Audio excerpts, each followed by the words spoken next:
சோறு சுவையாக இருந்தால் இங்க இருக்கிற அப்பாலாம் சாப்பிடுவாங்க, கோச்சிட்ட விட பரவாயில்ல. சோறு நன்றாக இருந்தால் அண்ணெல்லாம் சாப்பிடுவோம். சோறு மிச்சம் இருந்தால் மட்டுமே உன்னை பெற்ற அம்மா சாப்பிடுவாள் என்பதை மனதிலே பதிய வைத்தது. வெளியிலே போய்விட்டு வீட்டிற்கு வருகின்ற பிள்ளை மலையிலே நனைந்து வந்தால் ஏண்டா கொடை எடுத்துட்டு போயிடக்கூடாதுன்னு அப்பா கேட்பார். ஓரமா ஒதுங்கி இருந்துட்டு வரக்கூடாதான்னு அண்ணன் கேட்பான். தாய் என்ன செய்வாள் தெரியுமா?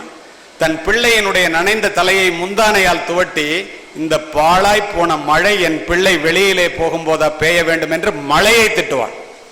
அவள் தான் தாய். இதெல்லாம் ஏன் தெரியுமா சொல்றேன்? வளர்ந்த பிறகு, கல்லூரி படிப்பை முடித்து வேலைக்கு சென்ற பிறகு, நான் யார் தெரியுமா? நான் என்று சொல்லுகின்ற இளைய சமுதாயம் வளர்ந்து கொண்டே இருக்கின்றது. நீ யாரு?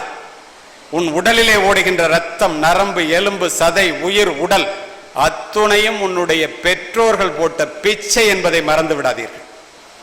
உயிருள்ள பெற்றோர்கள் நேசிக்கப்பட வேண்டியவர்கள். உயிரற்ற அவர்களுடைய சொத்துக்கள் உபயோகப்படுத்தப்பட வேண்டியது. உயிரற்ற சொத்துக்களை நேசித்து உயிருள்ள பெற்றோர்களை முதியோர் இல்லத்திற்கு அனுப்புகின்ற இளைய தலைமுறை வளர்ந்து கொண்டே போகின்றது.